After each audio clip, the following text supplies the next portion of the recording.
അസ്സലാമു അലൈക്കും വറഹ്മത്തുള്ളാഹി വബറകാതുഹു. ബിസ്മില്ലാ വൽഹംദുലില്ലാ വസ്സലാത്തു വസ്സലാമു അലാ അഷ്റഫി റസൂലില്ലാ വ ആലി കുല്ലിം വസ്വഹാബത്തി അജ്മഈൻ അമ്മാ ബഅദ്. പ്രിയപ്പെട്ട സഹോദരങ്ങളെ, റമളാൻ രാവുകളിൽ പ്രത്യേകമായി നിർവഹിക്കപ്പെടുന്ന സുന്നത്ത് നിസ്കാരമാണ് തറാവീഹ്. തറാവീഹ് നിസ്കാരം നബി സല്ലല്ലാഹു അലൈഹി വസല്ലം നിർവഹിച്ചിട്ടുണ്ടോ? ഉണ്ടെങ്കിൽ എത്ര റക്അത്തായിരുന്നു അത്? ഈ വിഷയകമായി ചില കാര്യങ്ങൾ സൂചിപ്പിക്കാനാണ് ആഗ്രഹിക്കുന്നത്. ഇമാം ബുഖാരി റിപ്പോർട്ട് ചെയ്യുന്ന ദീർഘമായ ഒരു ഹദീസിൽ നബി സല്ലല്ലാഹു അലൈഹി വസല്ലമ തങ്ങളുടെ തറാവീഹ് നിസ്കാരത്തെ സംബന്ധിച്ച് വിശദീകരിക്കുന്നുണ്ട്.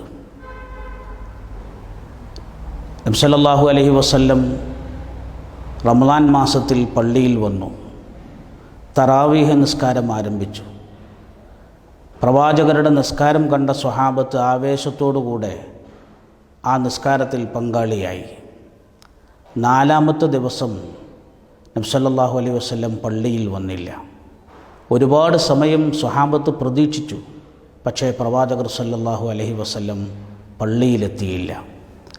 പിറ്റേ ദിവസം സുബഹി നിസ്കാരം കഴിഞ്ഞ ഉടനെ സ്വഹാബത്തിനെ അഭിസംബോധന ചെയ്തുകൊണ്ട് റസൂൽ സല്ലല്ലാഹു അലൈഹി വസല്ലം പറഞ്ഞു, ഞാൻ ഇന്നലെ തറാവീഹ് നിസ്കാരത്തിനായി പള്ളിയിൽ വരാതിരുന്നത് നിങ്ങളുടെ ആവേശവും ഊർജ്ജസ്വലതയും കണ്ട് അത് ഫർളാക്കപ്പെടുമോ എന്ന് പേടിച്ചുകൊണ്ടാണ്. നബി സല്ലല്ലാഹു അലൈഹി വസല്ലമ തങ്ങൾ എത്ര റക്അത്തായിരുന്നു തറാവീഹ് നിസ്കരിച്ചിരുന്നത്?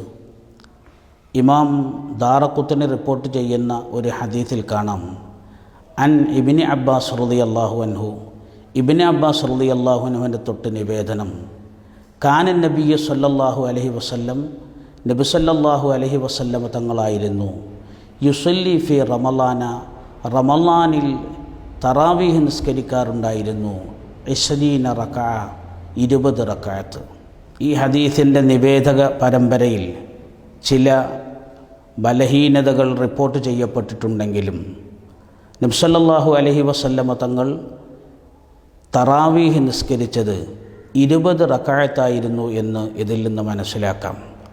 നാം പ്രവാചകർ സല്ലല്ലാഹു അലൈഹി വസല്ലമ തങ്ങളെ വിലയിരുത്തുന്നത്, അവിടുത്തെ ജീവിതത്തെ പഠിക്കുന്നത് സ്വഹാബത്തിൽ നിന്നാണ്. സ്വഹാബത്ത് ഈ വിഷയകമായി സ്വീകരിച്ച നിലപാടെന്താണ്? മഹാനായ ഉമർ ഇബ്നു ഖത്താബ് റളിയല്ലാഹു അൻഹുവിൻ്റെ കാലഘട്ടത്തിൽ ഒരു ഇമാമിൻ്റെ കീഴിൽ ജമാഅത്ത് പുനഃസംവിധാനം നടത്തിയപ്പോൾ അത് 20 റക്അത്തായിരുന്നു എന്ന് ചരിത്രങ്ങളിൽ നമുക്ക് കാണാൻ കഴിയും. ഇമാം ബൈഹഖി റളിയല്ലാഹു അൻഹു റിപ്പോർട്ട് ചെയ്യുന്ന ഹദീസിൽ കാണാം, അൻ സായിബ് ബിൻ യസീദ് റളിയല്ലാഹു അൻഹു കാനു യഖൂമൂന അലാ അഹ്ദി ഉമർ ബിൻ ഖത്താബ് റളിയല്ലാഹു അൻഹു ഫി ഷഹ്രി റമളാൻ ബി20 റക്അ. ഉമർ റളിയല്ലാഹു അൻഹുവിൻ്റെ കാലഘട്ടത്തിൽ സ്വഹാബത്ത് തറാവീഹ് നിസ്കരിച്ചപ്പോൾ 20 റക്അത്തായിരുന്നു നിർവഹിച്ചിരുന്നത്. ഇമാം മാലിക് റളിയല്ലാഹു അൻഹു തൻ്റെ മുവത്തയിലും ഇതേ ആശയം വരുന്ന ഹദീസ് ഉദ്ധരിക്കുന്നത് കാണാൻ കഴിയും. കാനന്നാസു യഖൂമൂന ഫി സമനി ഉമർ റളിയല്ലാഹു അൻഹു, ഉമർ റളിയല്ലാഹു അൻഹുവിൻ്റെ കാലഘട്ടത്തിൽ സ്വഹാബത്ത് തറാവീഹ് നിസ്കരിക്കാറുണ്ടായിരുന്നു ബി 23 റക്അ, 23 റക്അത്ത്. ചുരുക്കത്തിൽ നബി സല്ലല്ലാഹു അലൈഹി വസല്ലമ തങ്ങൾ തറാവീഹ് നിസ്കരിച്ചത് 20 റക്അത്തായിരുന്നു എന്ന് സ്വഹാബത്തെ കിറാം റളിയല്ലാഹു അൻഹുവിൻ്റെ വാക്കുകളിൽ നിന്ന് നമുക്ക് മനസ്സിലാക്കാൻ കഴിയും. ഉമർ റളിയല്ലാഹു അൻഹുവിൻ്റെ കാലഘട്ടത്തിൽ ഒരു ജമാഅത്തായി തറാവീഹ് പുനഃസംവിധാനിച്ചപ്പോൾ അതിൽ നിർവഹിക്കപ്പെട്ടതും 20 റക്അത്താണ്. 20 റക്അത്തായി തറാവീഹ് പുനഃസംവിധാനിച്ച സന്ദർഭത്തിൽ പ്രമുഖരായ ധാരാളം സ്വഹാബാക്കൾ അതിന് സാക്ഷിയായി അവിടെ ഉണ്ടായിരുന്നു.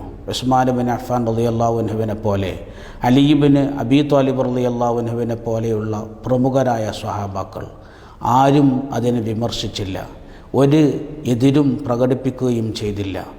ഉമർ റളിയല്ലാഹു അൻഹു തറാവീഹ് 20 പുനരേകീകരിച്ചപ്പോൾ അതിനോട് ഐക്യപ്പെടുകയും പിന്തുണക്കുകയുമായിരുന്നു സ്വഹാബത്ത് ചെയ്തത്.